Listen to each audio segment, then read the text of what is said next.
recordings on the Keeping Bristol Safe Partnership website from next week, and what we'll do is let you have links to all of the 5 recordings as soon as we're able to, and we'll share those widely across the region.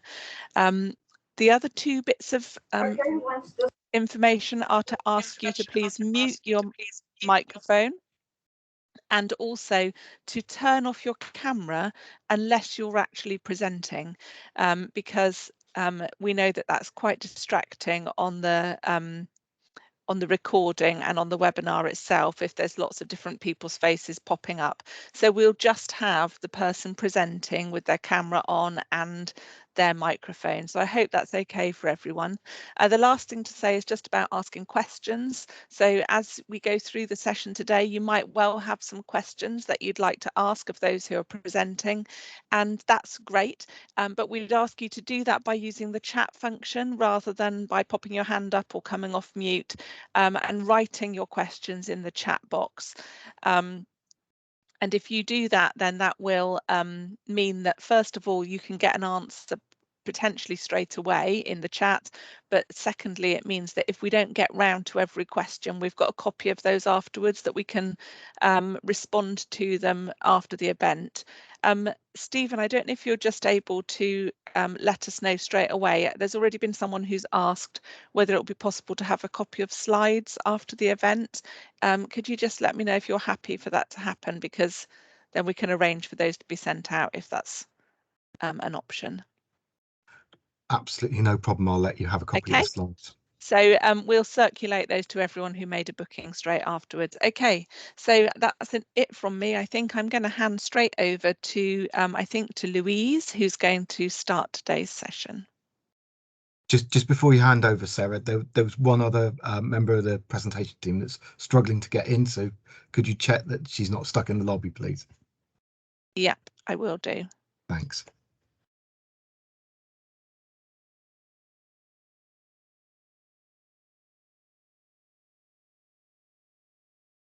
Okay, I've got no lobby at all now, Stephen, because it's open. Stephen, I've just heard from Heather, and I think they are sitting in a different room. You've got Heather and possibly Emma sitting in a different room. Yeah, Heather's just joined. I can see her face. Okay, good. So I think we're ready to go, Louise. Okay, over to you. Louise, you're on mute.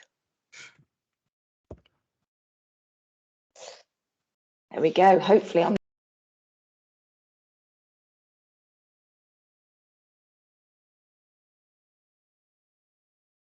You've muted yourself again, Louise.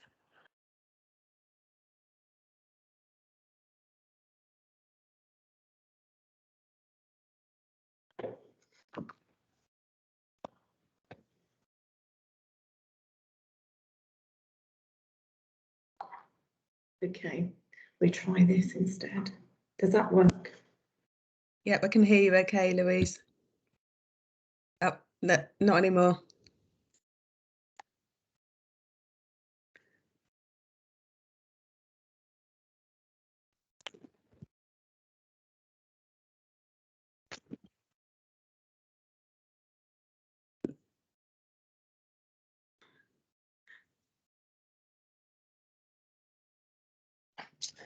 Sorry, Louise, I can't hear you. Can you hear it now? Yeah, I can hear you now. Did you then? Hello. Hi, let's try that. Okay, so welcome to our session today.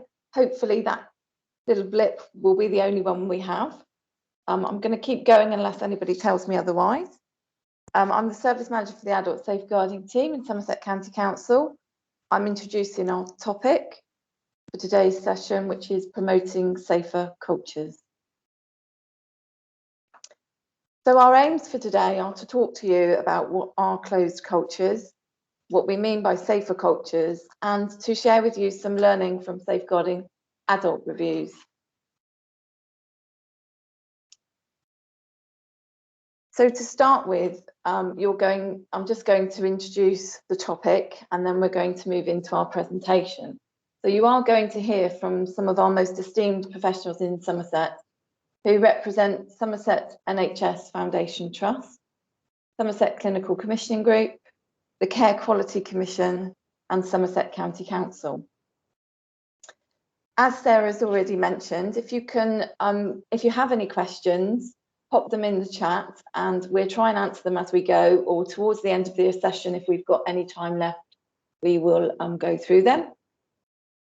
For the duration of the presentation, if you can mute your microphone and switch your camera off, that will help to make sure that we're not distracted throughout. So we take the opportunity to talk to you about creating safer cultures and why this is so important.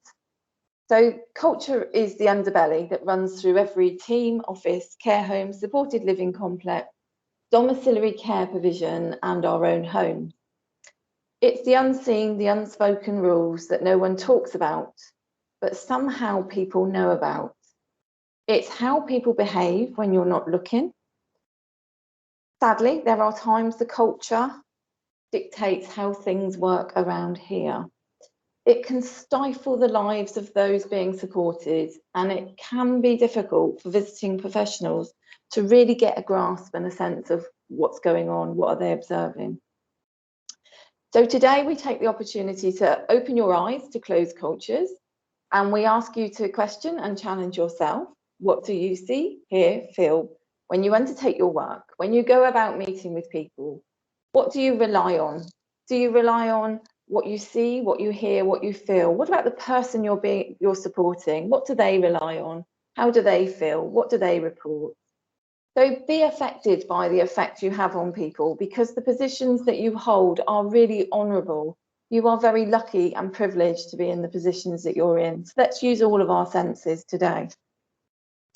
I'm going to introduce Heather Sparks from Somerset NHS Foundation Trust, and I'm hoping she's going to take the slides over from me. Fingers crossed. That's worked. Lovely. Okay, hi everyone. So as Louise says, I'm Heather Sparks. I'm the named professional for safeguarding adults in Somerset NHS Foundation Trust, and I'm just going to talk a little bit about what we mean by a closed culture.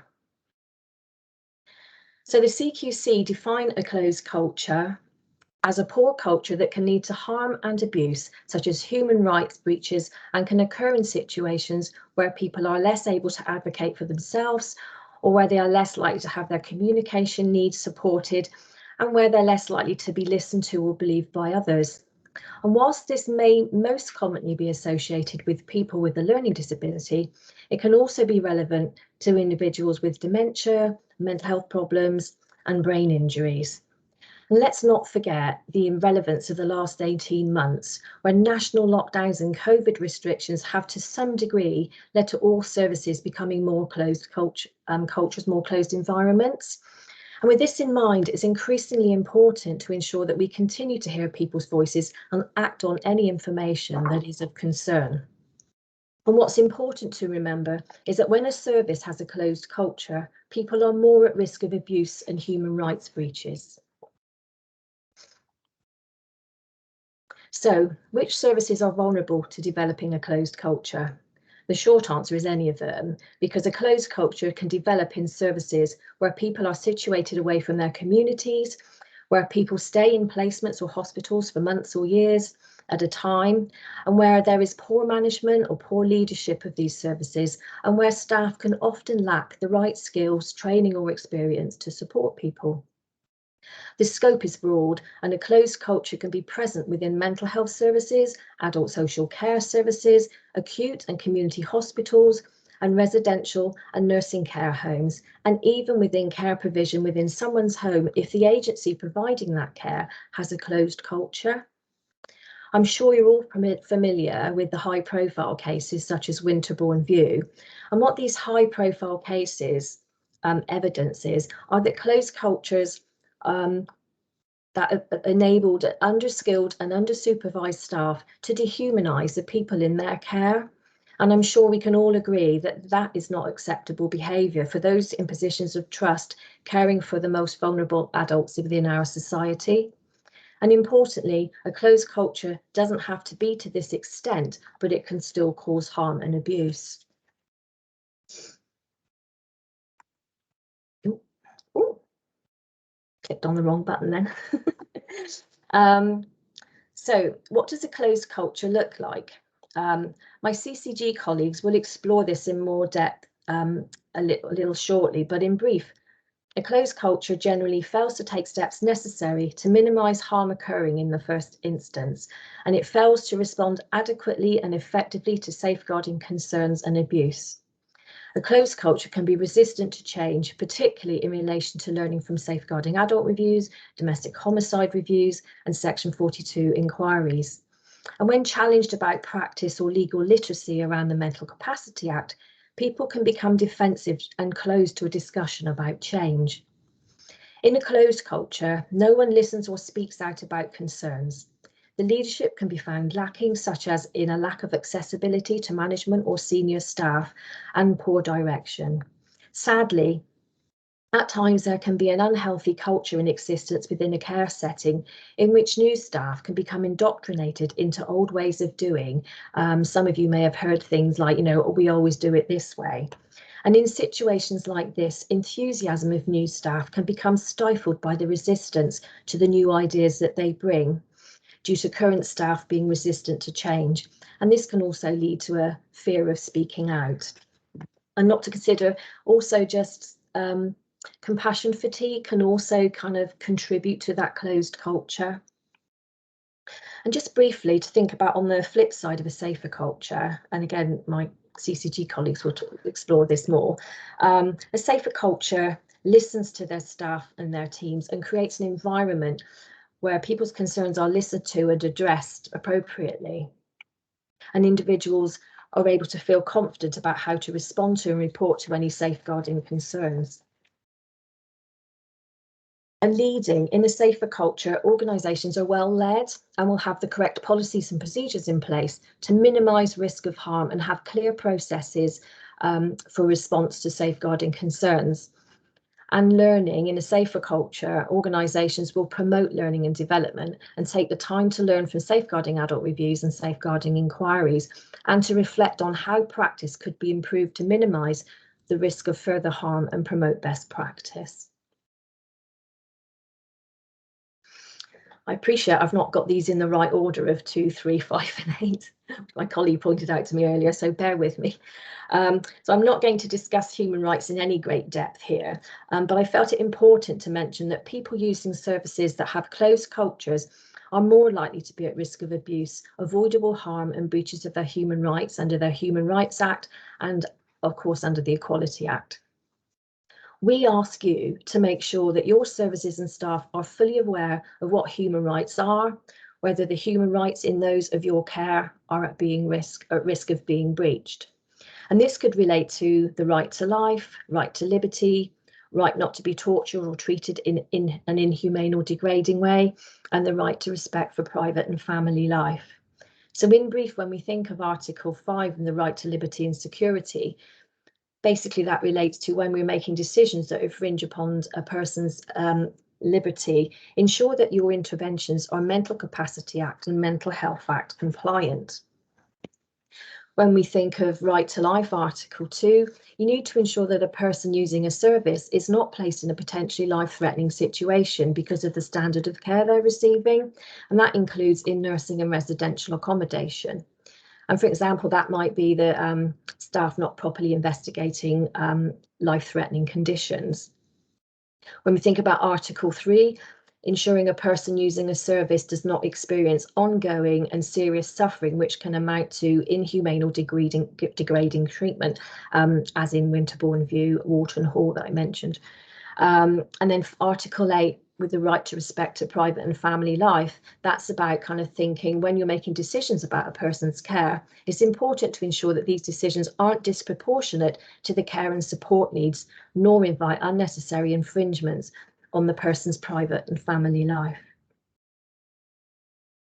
And finally, just wanted to put in there a little reminder about the potential imbalance of power that can inherently exist within between the carer and the cared for in a relationship, and to remember the importance of making safeguarding personal and keeping the individual central to the decision-making process, and moving away from a doing to a doing with approach.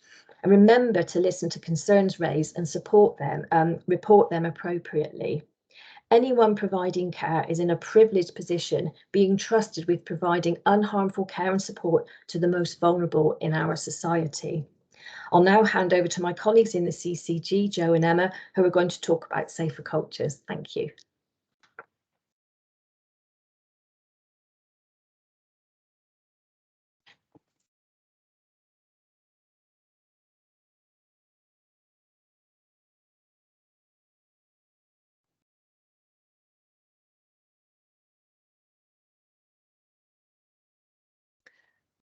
Afternoon, everybody. My name's Jo Hawkins. I work for Somerset Clinical Commissioning Group. I work in the Continuing Healthcare Safeguarding team. A bit of a blip with the slides there, so apologies. We just thought we'd hoped it would be helpful today to give some examples on recognising closed cultures from experience. Quite often when we see the betrayals of those closed cultures that Heather's discussed today, and we're shocked and we're left feeling quite horrified how things could have gone unnoticed for so long. The truth is, we're faced with these opportunities every day to recognise and respond to closed cultures. We all need to make the most of these opportunities, which can make the difference, whether we're visiting a setting, working within it, completing assessments or reviews. These are all opportunities to identify, acknowledge and respond to closed cultures, and of course recognise and acknowledge the good practice that goes on. So the signs that might potentially identify a closed culture, these could be your own observations or hearing reports or poor experiences of care. Staff not understanding or speaking warmly about the people that they're caring for. Any use of derogatory or punitive language within record keeping or visually observed or reported. You might notice that the care plans are not individualised or reflecting the person's voice, or that families have stated that they recognise there's a difference between how their relative would have chosen to do something all their life and how this seems significantly different and unnecessary in relation to that person's needs.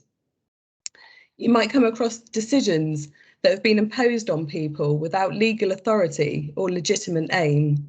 Things such as DNARs, treatment escalation plans completed without appropriate input and consultations. Individuals not being able to leave the placement despite there being no legal authority in place to stop them. There might be restricted visiting times or staff being unsure why decisions are in place for individuals with that what appears to be it's the way it's always been attitude that Heather's already spoken about.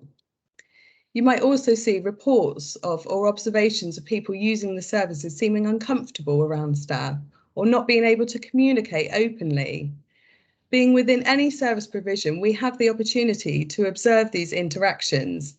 Is it warm in nature? Does the service user appear content and comfortable with that support? Heather touched on the poor application of the Mental Capacity Act, including not following those Mental Capacity and Mental Health Act codes of practice. You could identify there's a lack of mental capacity assessments or best interest decisions, or that there's been no consultations evident with individuals with a vested interest, such as family, close friends, commissioners, or those that hold power of attorney for people that lack capacity. Within the organisation itself, you might identify that there's been a really high turnover of staff, even if there is still a small core members of staff remaining. There might be some evident whistleblowing or staff appearing afraid to speak out when you visit. You may become aware of apparent poor skills or of experience or training of the staff providing the care. And whilst we appreciate no one expects staff to know perfectly how to complete their roles straight away, it is important to know what training, induction or competency assessments are in place to help give that staff member the tools and the skills that they need to do their job well. It's in these opportunities that it gives us the platform to dig a little deeper and seek those views of other people, and if in doubt, check it out. It's in working with providers, the general view is that they don't mind us asking those questions, and they recognise that we don't know individuals as well as they do, and they welcome the opportunity to explain or answer concerns rather than this leading to whistleblowing or formal complaints. It's in these opportunities that it gives us those opportunities to ask to see those supporting assessments or documents. Make sure that they support the individual appropriately, and ask those difficult questions if you feel it's safe to do so, and advocate those queries or concerns for others, and address those concerns as soon as possible with providers so that there's no delay. There may well be appropriate responses that will not always indicate a safeguarding response, and this could indeed prevent that from being the case. In seeking the view of others, we need to know what is the view from that individual, their wishes, what's the view from the provider, the view of other services involved with that provider. This will help us to address any concerns that we have, and can be key to supporting effective communication between services and people who use those services by sharing the feedback and being open, honest and transparent.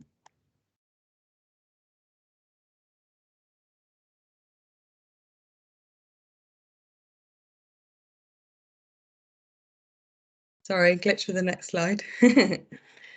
Other indicators of closed cultures, these could be the use of blanket restrictions, things that aren't the least restrictive, such as people's ability to access their money, management of their own personal belongings, such as medications. There may also be really rigid visiting or bedtimes, restrictions on access to the outside for fresh air, things that we often take for granted. You may also become aware of limited access to foods and fluids, or a person's own personal space, such as their bedroom. We all need to ensure that any blanket restrictions are justified and that they're appropriate, as we recognise they may well be proportionate to the setting the individual's in. Other observations may be restrictions that have been put in place for a legitimate reason, but they've not been subject to any review, or there's no evidence of the theme easing or relaxing over time, such as one-to-one provisions, use of sedative medications, or leave entitlements. We need to become aware of what's available for staff support. You might become aware of a lack of regular, good quality staff supervision, which isn't in line with the provider's policies. Or there's a lack of allowing time for debriefs or reflective practice. This could be another indicator for concern. We need to consider the level of engagement providers have with other people or services. This could further indicate a concern for closed cultures. These could include things such as a poor response to complaints or allegations, families that do not appear to have a good working relationship with the provider, or are not aware how their loved ones being looked after. There may be also concerns that providers have not responded to family, CQC, commissioners, or other external requests for information in a timely way. And whilst we really appreciate that everyone is busy, the information is only requested when it's necessary to support the individual or the provider, and a failure to provide this may lead to assumptions being made, or indeed potential negative outcomes for the individuals that we're there to care for. You may also become aware of a few or no notifications of safeguarding or other incidents. Now, it's part of human nature for the incidents to occur, and being open and honest about them demonstrates as a service's willingness to prevent similar occurrences and their agreement to work alongside others to gain better outcomes for the individuals.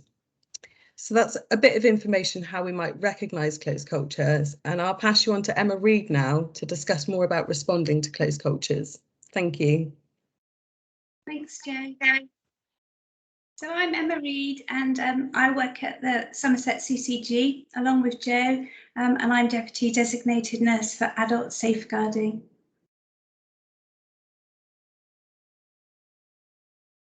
So I'm going to speak a little bit about responding to closed cultures and what we can do as health professionals to create a more open culture within an organisation. So first up, be supportive. Being supportive is key to being critical, but a supportive friend. It's about offering meaningful support to improve the lives of individuals in our care and value in our work. Prompt actions. Let's promote raising concerns and giving relevant feedback to the most appropriate person.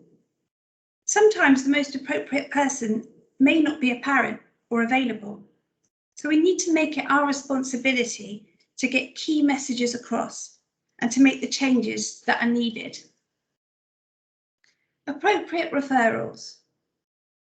We need to aim to give appropriate and helpful advice for referrals and where to go to if it's not really safeguarding, but something's not quite right.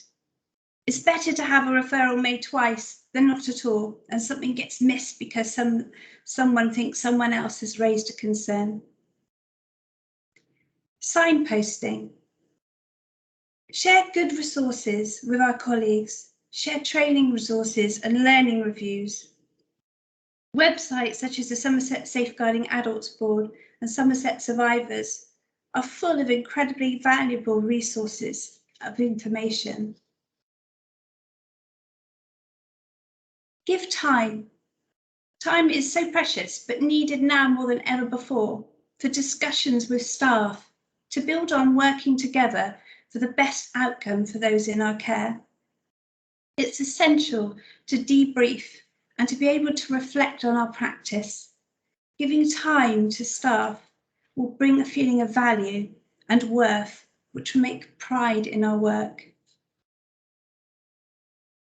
Individual and family input.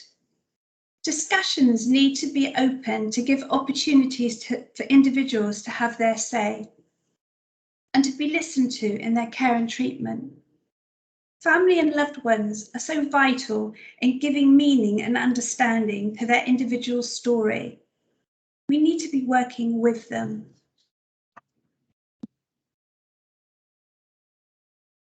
Expectations. Our organisations will promote the following areas: supervision and reflection for staff. Supervision, good quality peer support and reflection of practice needs to be evidenced. Engagement, for services to engage and respond with outside agencies and healthcare professionals, CQC, local authorities. The more open a service can be, hopefully, the safer the culture will be. Quality training.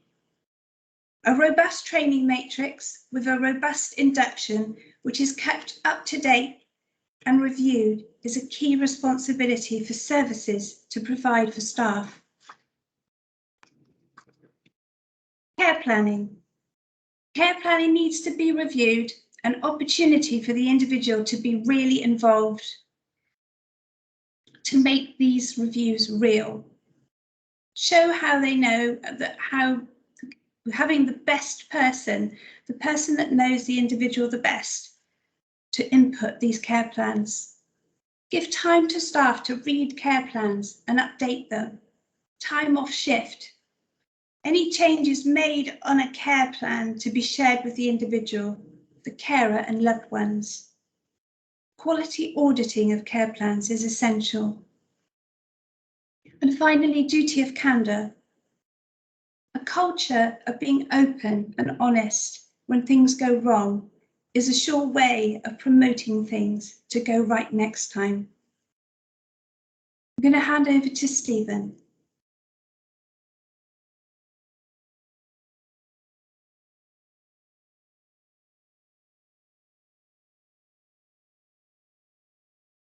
Thanks, Emma.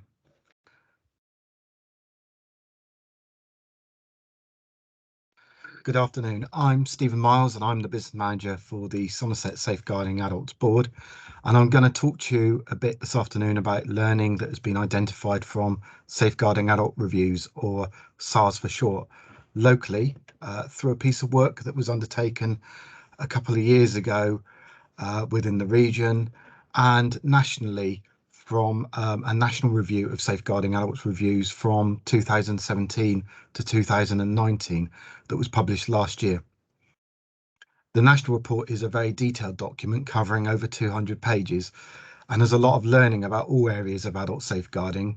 We've included a link to it at the end of these slides for if you've not had a chance to read it yet, as anything I say can only scratch the surface given how much detail it contains.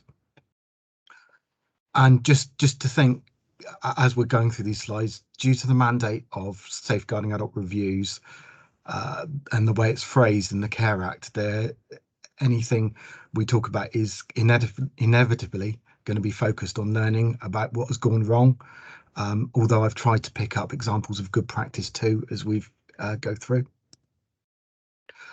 So I thought it would be helpful to begin by briefly covering the criteria for a safeguarding adults review, which I've put on the slide.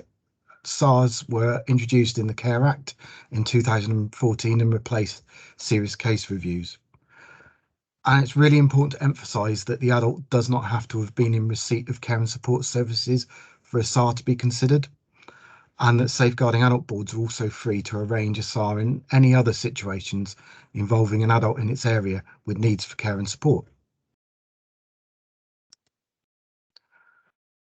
Throughout the reports, there are themes of people not being listened to, not treated as individuals with their own hopes and dreams, not having their basic needs met, treated as an inconvenience, dehumanised as a service user, which is a term I absolutely hate, who has to accept what is offered without question, exposed to both psychological and physical abuse by those who are supposed to be there to care for them.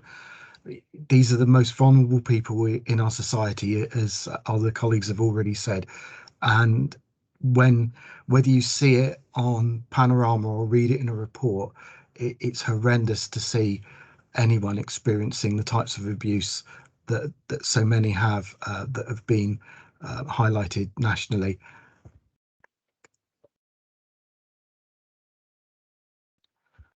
In its most simplistic form, the definition of culture is the way we do things around here. And while significant responsibility for ensuring a good culture lies with those who manage a service, it's wrong to say that others do not influence cultures and responses. So it's really important to remember that everyone who interacts with a service therefore has a responsibility to promote a safe culture, and every one of us needs to recognise that, as consciously or unconsciously, what we walk by we're accepting. So good cultures are strongly linked to effective leadership, but that's not the be.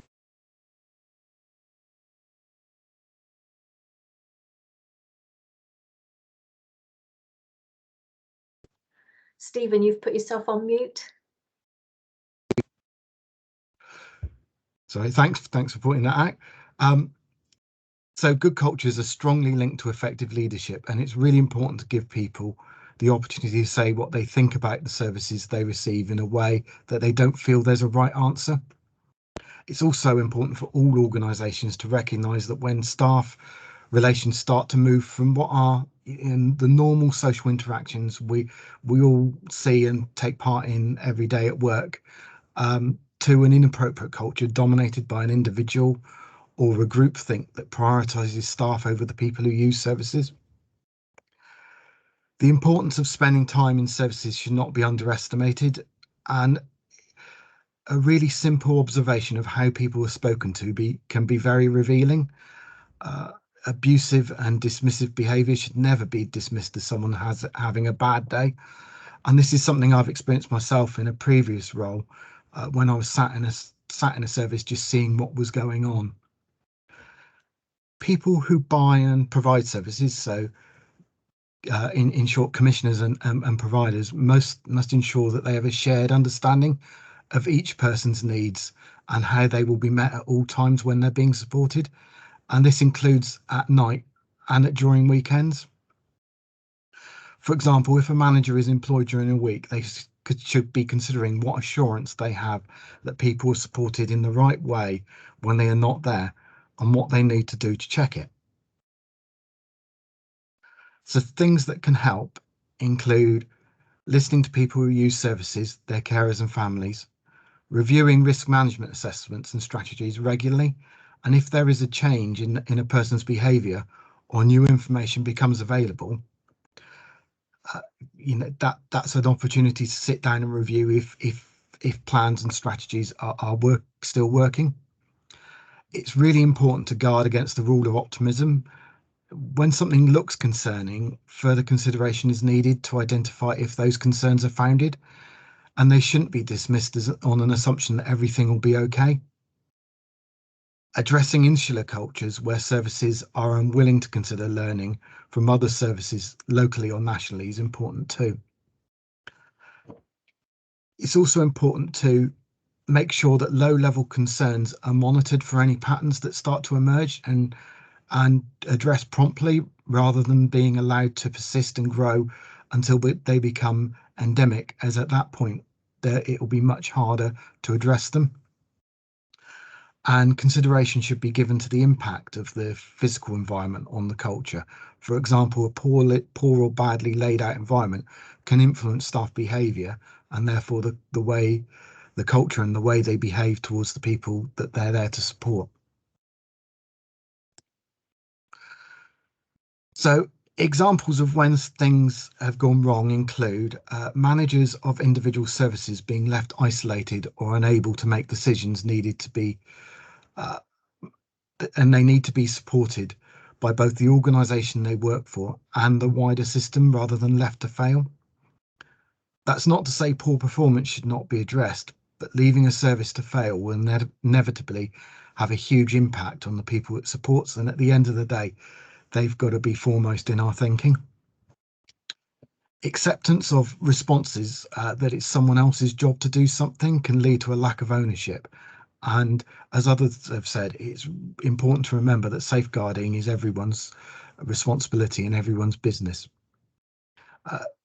Examples of inappropriate use of restraint, where people have been restrained in a way that's caused them harm, and that has become accepted within a service. And cultures of placement hunting by the people who buy services can lead to people being placed inappropriately. And unsupported management cultures that make staff fearful of raising concerns or making them feel unable to respond appropriately when someone's needs changed. We've seen that in safeguarding adult reviews locally, as well as in national reviews as well. And finally, where cultures where comment and complaint is discouraged, or where learning from experts by experience is not welcome.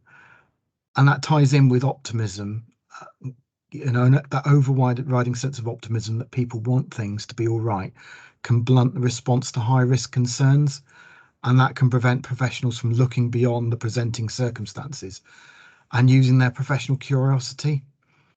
And that in turn can lead to a prioritisation of autonomy and assumptions about people making a lifestyle choice over looking at the risks and how best to predict them. And again, we've seen similar issues to this in some of the self-neglect issues that we've looked at in safeguarding adult reviews locally. So things that can work well in helping professionals and organisations in responding to concerns. As colleagues have said, a culture of openness to learning from incidents, as well as self-assessment and peer reviews, can really help in organisations being ready to respond to concerns, and in doing so if concerns are raised. What can also help is organisations and their staff communicating well and working as a team across the boundaries of the organisations involved, where that's appropriate to the circumstances. So putting that approach of all organisations around the team that's looking at the problem and supporting them in the most appropriate way possible. And a supportive approach of agencies and organisations around the team that's leading the response as well. So looking at how we as all the organisations involved in adult safeguarding in an area can look at what's happening and how we can support that team that's involved. So I'm now going to hand over to Teresa from CQC to talk a bit more from a CQC's perspective.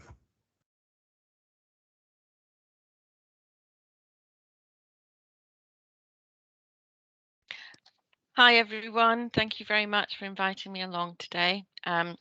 In this let me just move on. Sorry, there we go. Technical hitch. I don't know how to use my computer. In this brief presentation, I'm going to talk about the work that we have done on closed cultures and how we're taking it forward. Just to give you an outline, this is the scope of our regulation. These are the services that we currently regulate, and it's growing. During the last 12 months, we've had 2,000 new applications for new services or existing services who are expanding. And new legislation is going to allow us to look at places, at systems in a place, and I think that's going to be very important in identifying closed cultures and the local response to those. Okay, sorry, I don't know how to move it on. Oh, there we go. Thank you. Right, so these are the areas I'm going to cover. I'm really conscious of the time, so I might cut back on some of the chats so that we allow some time for questions, unless we want to go over the time. I'll leave that up to who organised it. We've already heard through the other presentations today what is a closed culture, so I'm not going to repeat that. I just want to provide a bit more detail about what we're doing to ensure safer services for people. We also know that closed cultures can lead to breaches of human rights, including abuse or significant harm, across a wide range of health and social care services, from GP practices to acute inpatient services to care homes.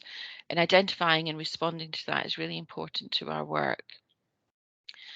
The previous slide outlined the variety of services we regulate and the volume of providers. We are reliant upon colleagues who commission or review packages of care or who visit services, including the public, to share their concerns with us.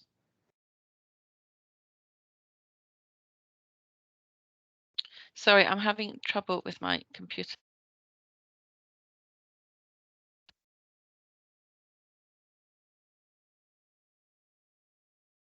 Sorry, I can't move the slides on. Could someone take control and move the slides on for me?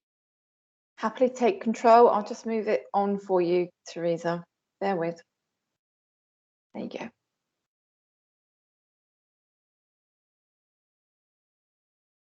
We can't hear you now, Teresa, because you've muted yourself in that little changeover. Thank you. Sorry. How we identify closed culture. So we do it through registration, through existing providers who are asking for a change to what they do or a new service, registration of new providers, and also intelligence-led monitoring. When existing providers apply to renew or change their registration details, we assess all applicants for the risks relating to closed cultures. This includes assessing if the current model of care is consistent with relevant guidance such as right support, right care, right culture, which you may or may not be aware of. We will seek assurance that the provider protects people from abuse and upholds their human rights, including involving people in their care and providing them with dignity, equality, safeguarding procedural safeguards on human rights, including, for example, the Mental Capacity Act and deprivation of liberty safeguards. We want to see that they can manage change effectively, including ensuring the service has the right leadership in place, has a workforce with the right skills and training, including specialist training, can respond to the changing needs of people who use services, for example, increasing staffing levels if people's support needs change. Applications from new providers will seek assurance that they will protect people from abuse and uphold their human rights, that they will promote an open culture, that they will be transparent, that they will ensure that people receiving their service will be involved in service development and that they will feel safe to speak up about concerns and that they meet their duties relating to the duty of candour. We will see that they recruit a workforce with the right skills to meet their planned population group and ensure that they have internal governance systems and external independent oversight of their service. Intelligence-led monitoring. Once registered with us, we will monitor for signs that the service is at risk of developing or maybe developing a closed culture. This has been really apparent in the last 20 months or so. We'll consider intelligence in the round, so we don't just look at one particular incident or one allegation. We'll look at all the information we hold about a provider. We'll look at the tone and the content of notifications and any other contact from the provider. You know, you can tell if someone's getting stressed, you know, if a registered manager is struggling, and we've particularly seen that during the last 20 months. We'll give equal weighting to open criticism of the organisation's culture and inferences of a poor culture that come through, perhaps through whistleblowing reports or through complaints about the provider. We'll look for patterns in the themes arising from notifications and whistleblowing complaints and in the way the service responds to them. We'll assess whether responses to notifications are defensive or whether they're transparent and open, and if they seek to place blame elsewhere or show an unwillingness to learn from an event. We'll consider if they suggest that senior staff are aware of but unwilling to respond effectively. We'll look for evidence of conflicting information from different sources. For example, if assault by staff is being described as self-harm. We'll look for evidence that services have failed to notify us or not notify us in a timely way of an event that we become aware of through a different source. Next slide, please. Inspections. Before we inspect a service, we will take the following steps. We will prioritise a review of the care received by people who have limited or no verbal communication, have limited cognitive function, have complex needs, who express distress in ways that staff find challenging, who are subject to restrictive practice, are in long-term segregation and or deprived of their liberty, or detained through the Mental Health Act, who require one-to-one support, are placed in a setting in a different part of the country. We will gather as much up-to-date feedback, both from within CQC and externally from relevant stakeholders, including advocates and local commissioners. We will tailor our inspection team to ensure that we have the right level of expertise and support to inspect the service. This will include using specialist advisors, experts by experience where appropriate. We will use communication aids to ensure that we can ask people using the service who have specific communication needs, and we can get their views.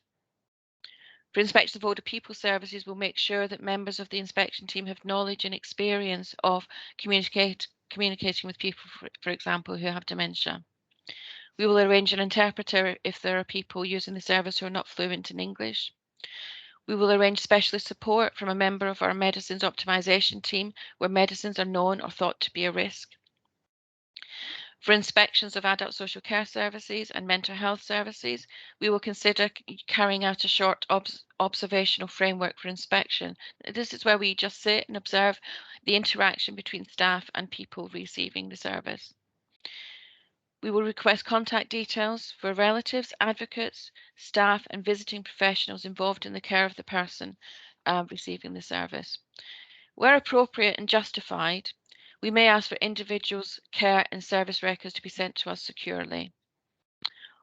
On an inspection visit, to ensure that we are able to get the full picture of people's experiences, we will take the following steps. We will offer to speak with staff outside of the inspection, virtually or by telephone call.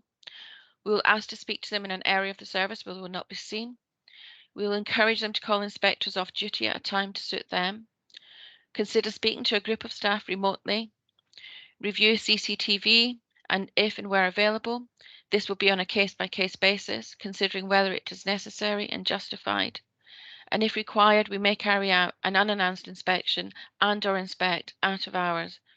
If returning to complete an inspection, we may visit at different shift times in order to speak to as many different staff as possible. Where we find evidence of harmful practice, we have evidence of one or more people receiving harmful care. This will lead to a breach or breaches of our regulations. And when assessing the impact of harmful practice on the person or people, we will look at the nature, frequency and duration of the harmful practice, including psychological, physical, emotional and financial harm, the characteristics of the person or people involved. For example, if they are non-verbal, partially sighted or deaf. We will assess whether there is evidence of discrimination or victimization. and how the harmful practice is affecting individuals. We will talk to the provider about our concerns and explain that there is an existing or developing closed culture, which is a risk to people's welfare. We will set actions for the provider to meet to address the concerns we have, and these will be within a specified time frame. We will consider the level of risk posed to people and if any of our regulations are being breached. Next slide, please. Out of sight, who cares? This report looked at the use of restraint, seclusion and segregation in care services for people with a mental health condition, a learning disability or autistic people. We looked in depth at how long-term segregation was used. We found that the 66 people we met who were in segregation had been let down by the health and care system. Creating a package of care to meet their individual needs was often seen as too difficult to get right, and they had fallen through the gaps. Not getting the care and support in the community when people needed it started at a very young age. This ranged from families not having the right support to help them care for their children at home when they first felt extra help was needed, to not having specialist support in a crisis. For example, some of the people in our review had waited too long, sometimes years, to even get a diagnosis. This lack of support in the community often led to people becoming increasingly distressed and in some cases suicidal or violent. When people reached this crisis point, hospital was often the only option left. We found the environment of mental health hospitals was often not therapeutic. We did not visit all hospitals, but for the 43 hospital wards we did visit, we found the majority were not therapeutic environments. For people at crisis point, hospitals should be a temporary solution that helps people to get well enough to leave quickly. People, particularly those with learning disability or autistic people, need to be cared for in a person-centered way that meets their individual needs, and they should be discharged as quickly as possible back home or to more suitable accommodation. However, we found that some people were admitted without proper assessment and did not have an assessment of their needs while in hospital. As a result, many of the people we met did not have a clear care and treatment plan in place, and often where people did have care plans, they were of very poor quality with no treatment plan to support them to leave.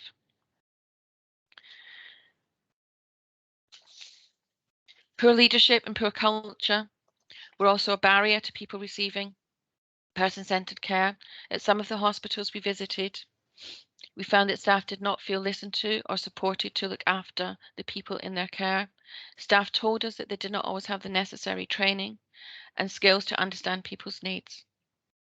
Restraint was often used to manage people who were distressed and behaving in a way that others found challenging. Across the services, we looked at a number of different restraint techniques. These included physical, chemical, rapid tranquilization, and mechanical restraint. Seclusion was another option used to manage difficult situations safely. It is only meant to be used for the shortest time possible, but we found evidence that despite people being calm and settled, seclusion was not ended as it should have been. In some cases, people were living under these conditions for a very long time, and in some care homes and supported living services, we found that staff did not always recognise when patients were being secluded. For people who posed an ongoing risk to themselves or others, we were told it was considered necessary to keep them separate from others on a long-term basis. Some of the people we met who were in long-term segregation were living in good quality environments. In these cases, people had access to several private rooms, including a bedroom, separate lounge, a kitchen and bathroom. People were also able to personalise where they were living and create a homely feel. However, for many people in long-term segregation, the physical environments did not meet people's needs or help them to get better. We found that people had little or no access to outside space, were living in unclean accommodation, and did not have access to basic things like toilet paper or cutlery. We've talked a lot in this presentation about what a closed culture is. I just want to share someone's story. Alexis. She was an academic, an international athlete, and a school teacher. She was restrained many times before she was able to leave the hospital system. This is her story. I suffered a personal crisis when my brother died, and I was unable to access appropriate care in my local area. With my ability to manage my autistic reaction to trauma deteriorating, I sought help from mental health services. This proved to be my biggest mistake. I entered hospital for an initial 72 hours intervention. Due to a catastrophic clash between my autism and the environment, I became overloaded and entered a damaging cycle. It felt cruel, like I was being set up to fail. I would never, ever be able to tolerate the lighting, the noise, the chaos, and the sensory charged box I was kept in. My different and sensitive autistic neurology was at the mercy of those who held the keys. I began to look, as they described me, violent and dangerous because I couldn't control myself. In total, I was restrained 97 times and secluded 17. I was forcibly drugged. The drugs took over every aspect of my very being. My body was battered and bruised, and my identity was fractured. They didn't like the autistic part of me. I tried to tell them that autism is all of me, it's who I am. I argued that my autism couldn't be treated. They said I lacked insight. Knowing I couldn't change and being labelled as treatment resistant, I grew to hate myself and I lost hope. I'd never get out. After 3.5 years of restrictive practice in 12 different hospitals around the UK, I fled whilst on a Section 3 to Africa. There, I created a routine. I made my days predictable and my home autism friendly. Nothing in my house aggravated my sensory system. I weaned myself off the drugs, sought private psychology for the trauma I experienced, starting with the death of my brother. After 6 weeks, I started working as a teacher again. The key to success is creating the right environment and treating psychological differences with dignity and respect. Thank you.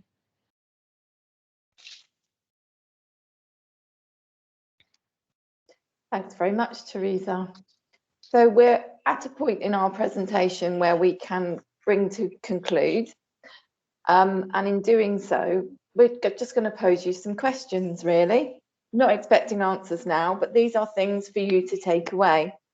So following what you've heard this afternoon and the people that you've seen present about closed cultures, we're asking you to be more professionally curious as you go about and undertake your work with people. Ask questions, ask the difficult questions, be interested and show people that you're interested. And just think about how the questions that you're asking may impact on the people that are being supported. These questions on the slide that we've posed might be things that you take away and ask in a reflective session. Overall, what we're asking you is take away and think about what you can do to change the culture within your organisation or within an organisation that you are visiting, observing or attending. Be the change agent to help organisations be open, transparent. Support people to lead their best lives. So our role is to support people in all walks of lives to lead their best lives possible. It's all of our roles to dispel the myths that surround care and encourage and support people to lead the lives they want to live without restriction, free from fear. There is nothing better in our care industry, sector, homes, care delivery than seeing somebody enjoying life. It's such a simple ask. We challenge you to make this about the people that we support and not about the cultures that we live among or work within. We've included a slide that you will get with the slide pack with the links to some of the articles that we've used today. These articles are available on the Somerset Safeguarding Adult website, but all websites for the local boards have similar articles. And there is a link to the regional policy that is a Somerset version, but all 5 boards have the same policy. They just make it unique to their areas. I'm going to bring our presentation to a conclude now. I think we've probably run over time quite a lot. Before we move to any questions, I'm just going to thank Sarah. Sarah, thank you for all that you've done this week in facilitating these sessions and for all your hard work behind the scenes, because it's incredibly difficult keeping all the plates spinning at the same time. So thank you very much for your support this week in all of the board presentations. They've been really great. Thank you. Okay. Now, I don't know if there are any questions. I'm hoping everybody's like got to the hour and thought I'm going to bail out. Has anybody got any questions?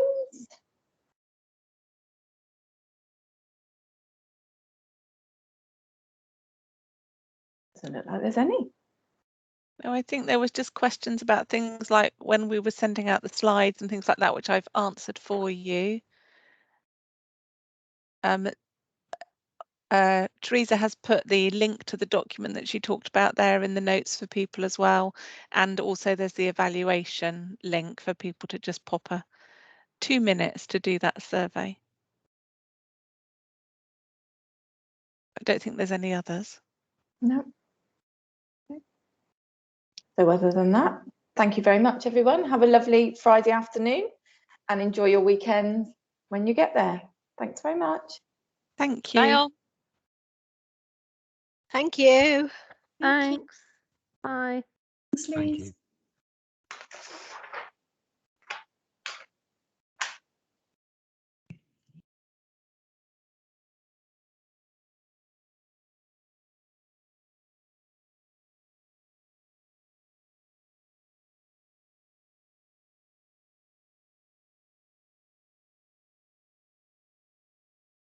You hadn't overrun, Louise. You were like 1 minute past, I think, when you said that we've overrun. You really hadn't. No, well, I'm just glad we got through that. Thank you very much. It was great. Thank you. Thank you. Bye.